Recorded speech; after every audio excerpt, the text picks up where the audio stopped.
Hello दोस्तों, स्वागत है आपका डेली लाइफ स्टोरी पर। हमारी आज की कहानी है अंधे आदमी ने कैसे की असली और नकली हीरे की पहचान। आइए शुरू करते हैं। एक बार एक मरते हुए आदमी ने अपने बेटे को अपने पास बुलाया और कहा कि बेटा, मेरे पास ये 2 हीरे हैं और इन दोनों में से एक हीरा नकली है और एक हीरा बिल्कुल असली है, लेकिन मुझे ये नहीं पता कि कौन सा असली है और कौन सा नकली।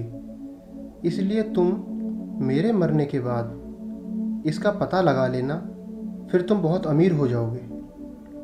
पिता के मरने के बाद वो उन दोनों हीरों की पहचान करने के लिए बहुत राज्यों में गया और जाने के बाद जितने भी बड़े बड़े सुनार थे उन सभी से मिला, परंतु वो इस बात का पता नहीं लगा पाए कि इन दोनों हीरो में से असली कौन सा है और नकली कौन सा है।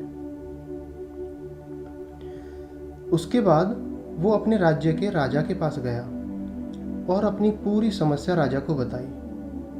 राजा ने पूरे राज्य में ऐलान करवाया कि जो भी इस पहेली को हल करेगा उसको एक इनाम दिया जाएगा। उसके बाद सारे लोग दरबार में आए और सच का पता लगाने की कोशिश शुरू की, लेकिन जितने भी विशेषज्ञ लोग थे वो सभी इसका पता नहीं लगा पाए। वहाँ जितने भी दर्शक थे उनमें से एक अंधे आदमी ने महाराज से कहा कि क्या मैं कोशिश कर सकता हूँ। तो राजा ने कहा कि तुम इसका पता कैसे लगा सकते हो, तुम्हारी तो आंखें भी नहीं हैं। लेकिन उसने राजा को कहा कि मुझे एक बार कोशिश करने दी जाए, तो राजा ने उसके लिए मंजूरी दे दी। उसके बाद उसने राजा को कहा कि इसके लिए हमें बाहर जाना होगा। फिर बाहर जाने के बाद उस व्यक्ति ने दोनों हीरों को धूप में रख दिया। कुछ समय के बाद उसने दोनों हीरे उठाए और महाराज को बताया कि ये असली हीरा है और ये नकली हीरा है। उसकी इस बात को सुनकर सब चौंक गए। फिर महाराज ने उस अंधे व्यक्ति से पूछा कि आपने ये कैसे पता लगाया।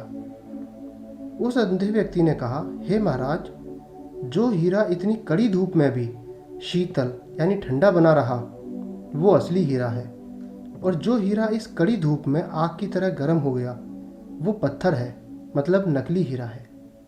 उसकी ये बात सुनकर राजा बहुत प्रसन्न हुए और उसको इसका इनाम दिया।